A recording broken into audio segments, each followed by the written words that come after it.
Okay, got another toy, a Windjammer Power Modulator. Probably I've had 10 or 20 of these over the last 5 decades or so, and I got another one. Got it off eBay, had to pay some money for it, but these things are getting harder to find and more expensive, to find decent equipment. And I kind of like them. They put on a light show. So I pulled the trigger and got this one. But this is step one of what I do anytime I get an amplifier. The very first thing when you get an unknown amplifier, even if you do know it, I don't care where you got it from, whether it's supposedly working or not or unknown, the very first thing I do is check the fuse. Often they will be overfused if they had a problem, or some people will, solder in a copper wire across the fuse, or it might call for a 3 amp and somebody got a 10 amp in there. You never know. And first things first is check the fuse. The fuse on this is on the inside of it on a board. And on this one, since you can't really get to anything on that board when it's mounted inside the amplifier, I had to unsolder the in and out. It's early in the morning and didn't think anybody's out there, but that's the in and out leads right here. They go to the SL239s down there, and we unsoldered them and unscrewed the 4 screws, mounting screws for the board, and carefully pulled the board out and then up. And then I took the bottom set of screws,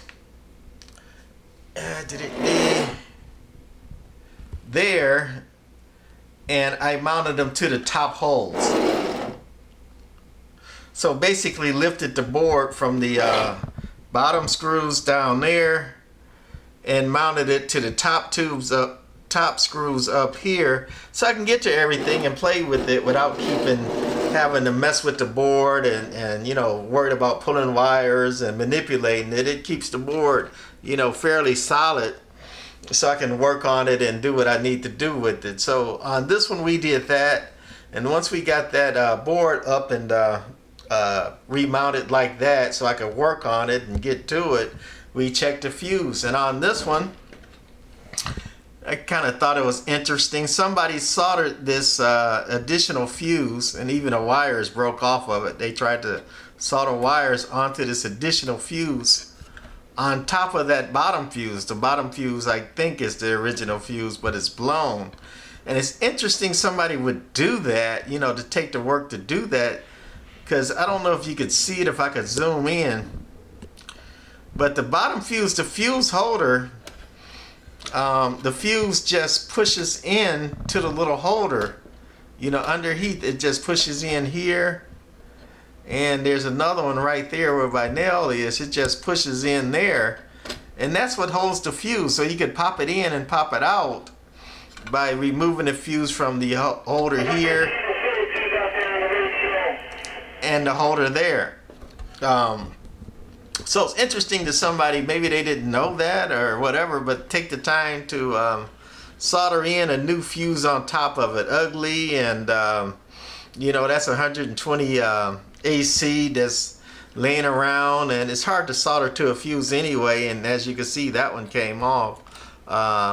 And they soldered in a 4 amp fuse. I think this thing ran on a 3 amp.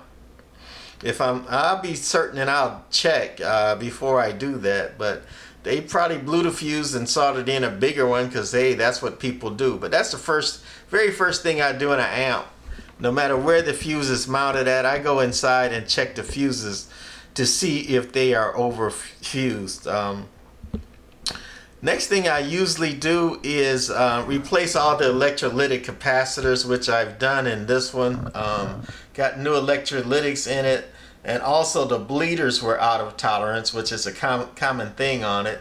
It had mismatched tolerance on the bleeders. One was really high and one was not too bad, and mismatched bleeders is probably worse than not having bleeders in there at all, or equalizing when they're using them for equalizers. Because when you're trying to equalize something, one on the left and one on the right, and what you're using to equalize them is not equal, you got problems. You're going to have a lot more voltage on one of the capacitors than you are the other. So always check my equalizing / bleeder resistors and make sure they're in tolerance, and if they're not, I replace them. I usually up the wattage if I can. This one had originally 2-watt equalizing bleeders in it, and I had 3 watts on hand with the same value, so I replaced the equalizing bleeder resistors with 3-watt resistors. Replaced the high voltage caps with the black ones there. I think originally it had 47 UFs. Had these guys here, which are, looking through the camera, 40 UF at 450 volts. Which this little modulator amp doesn't pull a lot of amps, so you can get by with that. But since I had plenty of 100 UFs at 450, 105 degrees by the way, on hand, I just stuck a couple of the 100 UF 450 volt 105 degrees in there on this amplifier, and recap the rest of it. You can see some burn marks there, but everything checked good. I'll probably try to clean that up a little bit, but again, this is stage 1, checking things and recap it before I do anything with it. And you can see the new caps in there. And one other thing, I'm looking for broken wires, shorts, cold solders. You can see more of that on the back, if it's there. But another thing I do is clean the relay. I take the spring off the relay, take out the contacts. That's not the right word, but it's late, so forgive me. Take it apart, clean the contacts, make sure that's all good and not burnt up. And I actually check them for continuity. Normally close and then normally open. I close it and check for continuity before I button up the relay. And I did that, cleaned the relay, continuity's good. Recapped. We'll address the fuse in a little bit later, but we wanted to show that. And that's why we didn't fix that at first. That, hey, that's the kind of stuff you get. And also there's a resistor in here, if you can see it under the relay. Hard to get my camera in there, but if you can see that resistor there, again, they just like the fuse, they took a couple pieces of wire and got the wire sticking up and out, and then soldered the resistor right to the wires there. That looks ugly, and we don't like that soldering and all that stuff, so we will either replace that resistor. If it's the right resistor and it reads good, we may keep it and just mount it correctly onto the board. Again, with this board sticking up and out like that, we can do that. We check the diodes also, continuity checks on all the diodes, the power ones, the small signal ones there. Put your meter on diode test, check the diodes. We will clean and check the SL239s.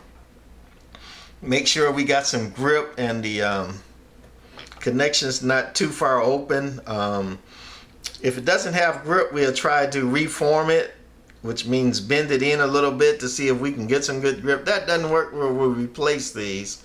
But they look pretty good. That's a little bit of cleaning, but we will check those. And that's the back of the board that we could get to since we got it mounted out like that. So we will also check the tube, which we haven't done that. 6BQ5.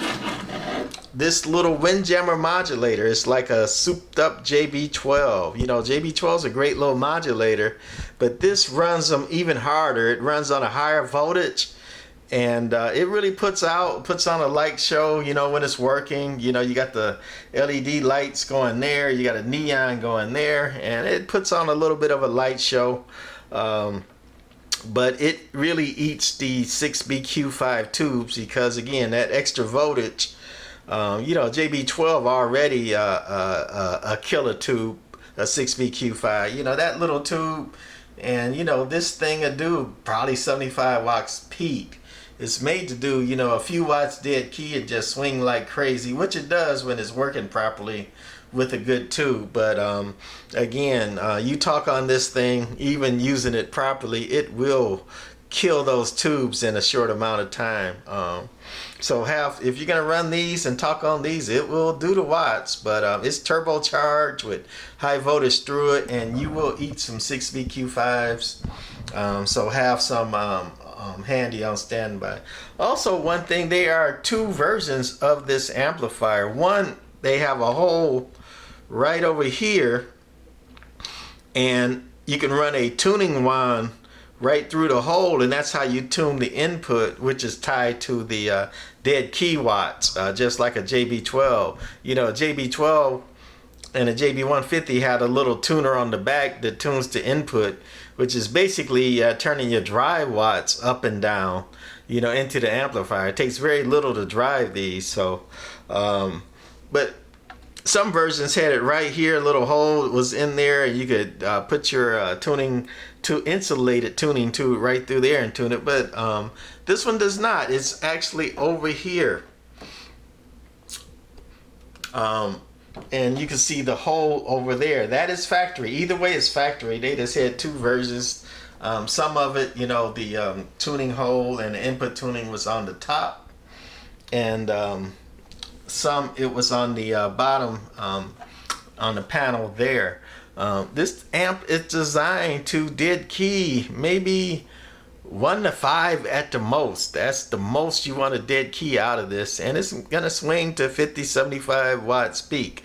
That's what it's designed to do. It even says right on the front, not only Windjammer, but Power Modulator. It is made to swing.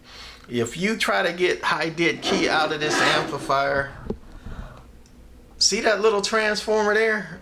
I'll throw this, I'll throw my finger in there just so you could get a visual on it. That is a tiny transformer. You try to get what I call mo watts, M-O or M-O-E watts out of this thing, you are going to pop that transformer in it quickly.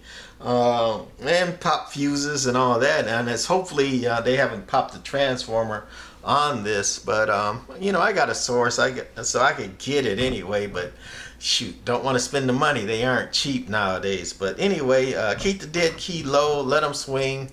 Also, they are designed to be driven with 1 to 5 watts dead key, 5 watts most dead key, and they are made to take 16 watt swing is all you want to put into these things. You don't want to put, you know, 20, 25, 30 watts swing into this thing, because again, you're going to kill the tube and eventually kill the amplifier. Just a low key modulator. And when it comes to little, you know, 50 watts modulators, I guess this is one of my favorites. It's nasty. It's noisy. It ain't no way you can, you know, dead key one and swing to 50, 75 and not generate some noise and a little bit of nastiness. But hey, everything got a cost. You know, you turbocharge it and you can get all that swing out of it. It'll do the swinging, it'll do the talking. It will make you sound loud. But again, the cost is it's not going to be a clean signal. But anyway, this is step one of my Windjammer Power Modulator.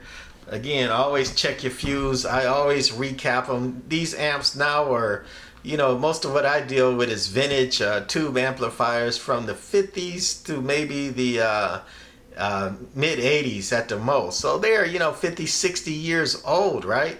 So change them caps. Them 50, 60-year-old cap is not gonna last. It might work now, but that's like saying I got tires and I got 150,000 miles on a set of tires. It's like, yeah, they never broke down before, but yeah, go ahead. tour the USA on them 150,000 mile tires, and good luck to you. But check your fuses, recap it, clean the relay, check your diodes. That's very important. One of the major problems with amplifiers is the diodes will short and cause you all kind of grief and negativity. If you got a tube checker, check your tubes. And that's about all you could do as far as, unpowered testing and all that. So that's what Tram Doctor does. We're going to do more. Fix the fuse, fix the resistor, give it a bath, a steam bath, lightly steam the thing, clean it up, put some cleaner on there, and check the tube, and then, see what we get. More to come later. Windjammer Power Modulator. Bye.